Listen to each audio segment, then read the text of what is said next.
News 18 आप देख रहे हो और आइए अब आपको दिखाएंगे खबरें विस्तार से। सबसे पहले बात करेंगे चमोली की, जहां के माणा में एवलांच में फंसे हुए मजदूरों के लिए आज एक बार फिर से रेस्क्यू ऑपरेशन शुरू कर दिया गया है। इस समय के अपडेट्स आपको दे देते हैं। कल यानी कि शनिवार के दिन खराब मौसम के चलते और अंधेरा होने के चलते रेस्क्यू ऑपरेशन को रोका गया था, लेकिन आज एक बार फिर से सुबह तड़के रेस्क्यू ऑपरेशन राहत बचाव का काम शुरू कर दिया गया है। अभी तक 4 मजदूर फंसे हुए हैं जो जानकारी मिल रही है। अब उन्हीं को निकालने के लिए रेस्क्यू ऑपरेशन चलाया जा रहा है। 17 मजदूर कल निकाले गए थे। 50 मजदूरों को कुल मिला के निकाल लिया गया है।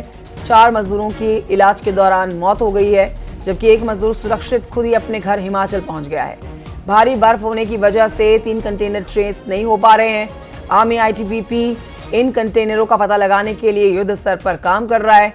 कंटेनरों की तलाश के लिए आर्मी के स्निफर डॉग्स की तैनाती भी की गई है। तो ये इस वक्त का बड़ा अपडेट आपको दे रहे हैं। एक बार फिर से युद्ध स्तर पर रेस्क्यू ऑपरेशन शुरू कर दिया गया है चमोली के वाणा गांव में, जहां पर लैंडस्लाइड के बाद 55 लोग यहां फंस गए थे, बर्फ में दब गए थे।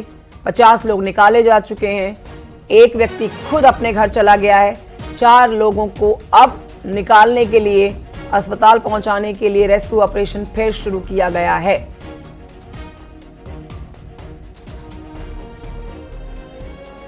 तो वहीं आपको बताएं कि इन 55 मजदूरों में नैनीताल के रहने वाले 2 भाई नरेश बिष्ट और दीक्षित बिष्ट भी शामिल थे, जो कि मौत को मात देकर लौटे हैं। बर्फीले तूफान के बीच में दोनों को रेस्क्यू के दौरान सेना ने बचाया है। तो अब आपको जानकारी दे रहे हैं उन लोगों की जो अपने घर सुरक्षित पहुंचे हैं। किसे करा बेटे? तो अभी ये रानी का स्टेशन में काम कर रहा था, जहाँ ये एयरलाइन आया है। इससे पहले मेगा में था। मैं तो पता था कल लग गया था, लेकिन बात आज हो गई। हाँ, एक भतीजा है, वो भी ठीक है, वो भी हाँ, अभी तो कोई वैसे किसी की कोई जानकारी नहीं है हमको। बेटा यहाँ वहाँ बद्रीनाथ वन माड़े गांव में रहता था। कल न्यूज से हुई, न्यूज से चला पता हमको। बात हुई। हाँ, क्या कहें अब, उसकी वो बच गया। हमारे लिए सभी सबसे बड़ा वही है खुशी। नितिन सेमवाल मेरे सहयोगी इस समय लाइव मौजूद है ग्राउंड जीरो से। सीधे रुख करेंगे नितिन सेमवाल की तरफ। नितिन सेमवाल, आज की सुबह बहुत महत्वपूर्ण है। अब देखिए, जानकारी जो मिली है उस पर आपसे विस्तार से जानना चाहेंगे कि एक बार फिर से सेना के चॉपर्स उड़ान भर चुके हैं। 4 जो लोग फंसे हुए हैं उनको निकालने के लिए युद्ध स्तर पर ऑपरेशन को शुरू किया गया है। एक बार फिर से इस पर विस्तृत जानकारी दें, मौसम का भी अपडेट दें। इस समय मौसम किस तरह का वहां बना हुआ है?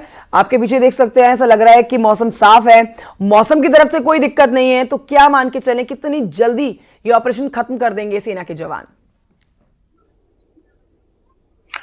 जी, निश्चित रूप से अगर मौसम की बात कीजिए तो आपको मौसम पहले दिखा देते हैं कि किस तरीके से पहाड़ों में आज मौसम बिल्कुल साफ है, धूप खिली हुई है। और जिस तरीके से ऑपरेशन आज चल रहा है, सर्च ऑपरेशन, सुबह 7 बजे से ही इसको शुरू कर दिया गया था। और अब जिस तरीके से हेलीकॉप्टर के माध्यम से वहां पे रेस्क्यू चल रहा है, और सबसे बड़ी बात यह है कि अभी जो खबर निकल कर ये आ रही है कि जो बद्रीनाथ धाम माणा कैंप के पास आईटीबीपी में जो लोग शनिवार और शुक्रवार को निकाले गए थे, उनको आज सबसे पहले आर्मी हेलीपैड जोशीमठ पहुंचाया जा रहा है, क्योंकि वो लोग सुरक्षित है। और उस सुरक्षित लोगों को अब यहाँ जोशीमठ लाया जा रहा है, और सुबह से लगातार उन लोगों को यहाँ पे लाया जा रहा है। और अभी 5 से 6 लोगों को यहाँ पे लाया गया है जो बिल्कुल सुरक्षित है। इसके अलावा अगर दूसरा अपडेट हम बताएं तो जो एक सुनील कुमार हिमाचल का रहने वाला था, वो पहले ही अपने घर जा चुका था, जिसकी पुष्टि प्रशासन के द्वारा की जा चुकी है। और जो 4 लोग वहां पे फंसे हुए थे जिनकी डेथ हो गई थी, उसकी पुष्टि भी जिला प्रशासन कर चुका है कि 4 लोगों की डेथ हो चुकी है।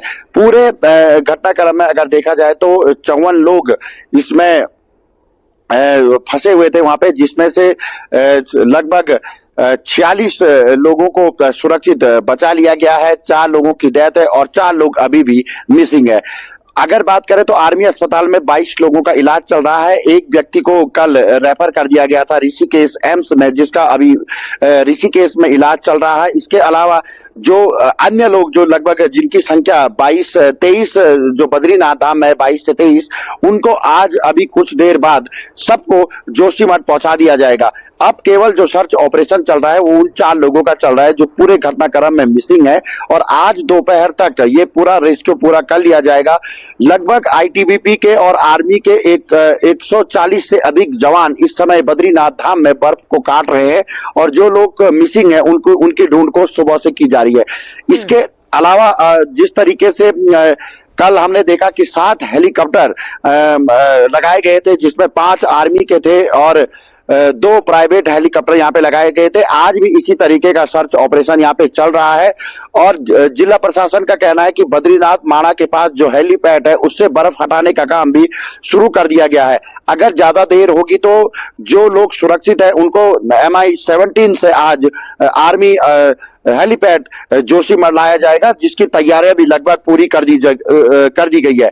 इसके अलावा एक बड़ी खबर यह है कि बीआरओ ने लगभग 14 किलोमीटर सड़क से बर्फ हटाने का काम लगभग पूरा कर लिया है बद्रीनाथ धाम तक, और अब पैदल जो यानी कि सड़क मार्ग से जो एनडीआरएफ, एसडीआरएफ या आईटीबीपी की टीमों को मूव किया गया था उनको भी आज बद्रीनाथ धाम पहुंचा दिया जाएगा, ये जिला प्रशासन की तरफ से बताया जा रहा है। जी ठीक है नितिन सेमवाल, आपने सारी जानकारी दे दी। इस समय जो ऑपरेशन चल रहा है, जो करंट अपडेट वहां से निकल कर आ रहे हैं हमारे दर्शकों को, अब आपसे जानना चाहेंगे उन परिवारों के लिए, खास तौर पर उन 4 लोगों के परिवारों को सरकार किस तरह से, प्रशासन की तरफ से किस तरह से समझाया जा रहा है, जिनको शायद 2 दिन से रातों को नींद नहीं आई होगी, जिनके घर के लोग अभी तक घर नहीं लौटे हैं और उनको पूरी उम्मीद है कि वो सही सलामत अपने घर लौटेंगे, और उन्हीं के लिए ऑपरेशन चलाया जा रहा है। तो यहाँ पर सरकार की तरफ से जो लोग अभी अस्पताल में भर्ती कराए गए हैं, जिनमें 4 लोगों की मृत्यु की पुष्टि कर दी गई है और 4 लोगों को ढूंढने के लिए जो ऑपरेशन चल रहा है, सरकार की तरफ से किस तरह से उनको समझाया जा रहा है, क्या जवाब प्रशासन की तरफ से दिया जा रहा है? जी मैं आपको बताना चाहूंगा कि शुक्रवार सुबह जब ग्लेशियर टूटने की घटना बद्रीनाथ धाम के माणा से निकल कर आई तो स्वयं मुख्यमंत्री पुष्कर सिंह धामी ने इस पूरे ऑपरेशन पर नजर बना के रखी, और शनिवार को तो स्वयं मुख्यमंत्री पुष्कर सिंह धामी जोशीमठ पहुंचे थे, जहां उन्होंने जो घायल हैं 11 लोगों का हाल चाल जाना, इसके अलावा अधिकारियों से फीडबैक लिया और अधिकारियों को निर्देश भी दिए थे कि जो भी परिजन संपर्क करना चाहेगा जिला प्रशासन से उनको पूरी जानकारी दी जाए, उनके परिजनों की जानकारी बिल्कुल उनको सटीक पहुंचाई जाए।